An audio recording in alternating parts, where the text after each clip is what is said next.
નમસ્કાર વિદ્યાર્થી મિત્રો, આજે આપણે શીખશું ઇંગ્લિશ ગ્રામરની અંદર રિફ્લેક્સિવ પ્રોનાઉન્સ. તો અહીં આપણે જોશું કે રિફ્લેક્સિવ પ્રોનાઉન્સની અંદર સ્વવાચકતાને અનુલક્ષીને આપણે પહેલાં જોશું આપણે કે what is the reflexive the pronouns. તો રિફ્લેક્સિવ પ્રોનાઉન્સ છે શું? તો reflexive pronouns the refers the back to the subject. શું કહે છે?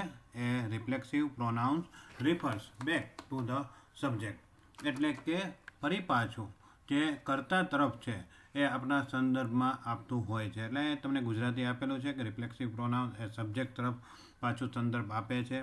એટલે કે સામાન્ય રીતે આપણે કોઈ આપણી વાત કરતા અથવા કોઈ અન્યની વાત કરતા હોય તો તેના સંદર્ભમાં આપણે જ્યારે વાત કરતા હોય તે અહીં આપણે દર્શાવેલ છે. અહીં આપણે જોઈએ તો list of the reflexive pronounce.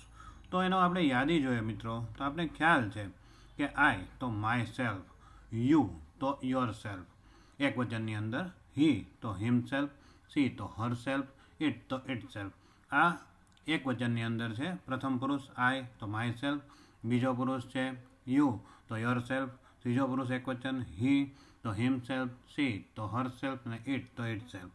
બહુવચનની અંદર જાય મિત્રો તો વી તો અવર સેલ્ફ, યુ તો યોર સેલ્ફ, ધે તો ધેમ સેલ્ફ.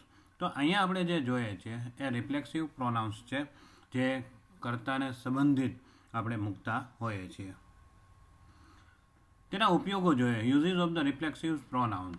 તો સામાન્ય રીતે આપણે ખ્યાલ છે કે when subject and the object are the same, જ્યારે કર્તા અને કર્મ બંને સમાન હોય ત્યારે આપણે સામાન્ય રીતે આપણે એનો ઉપયોગ કરતા હોઈએ છીએ. For the emphasis. ત્યાર પછી આપણે જોઈએ તો ગુજરાતીની અંદર આપણે સામાન્ય રીતે તેનું આપેલું છે કે જ્યારે કર્તા અને કર્મ એક જ હોય. તો અહીં આપણે એક્ઝામ્પલ જોશું, ઉદાહરણો. તો વાક્ય છે પેલું, આઈ હર્ટ માય સેલ્ફ. મેં મારી જાતે જ મને ઘા વાગ્યો છે, મીન્સ કે મારી જાતે જ વાગેલું છે. ત્યાર પછી આપણે જોઈશું સી પ્રિપેર્ડ હર સેલ્ફ. જે કાંઈ તૈયારી તેણી કરે છે તે પોતાની જાતે કરે છે. ત્યાર પછી જે we do over the work our self. અમે અમારું કામ અમારી જાતે કરીએ છીએ. ત્યાર પછી છે they play game them self. તેઓ રમત રમે છે તેઓની રીતે. તો આ બધા આપણે જોશું તો કર્તાને અનુલક્ષીને રિફ્લેક્સિવ પ્રોનાઉન્સ છે મૂકવામાં આવતા હોય છે. વિડીયો ગમે તો લાઈક કરજો, આપનો આભાર, અને સબસ્ક્રાઈબ કરજો નવા હો તો, અને વિડીયો છે શેર કરજો જેથી કરીને બીજા વિદ્યાર્થીઓને પણ વિડીયોનો લાભ મળે. જય ભારત.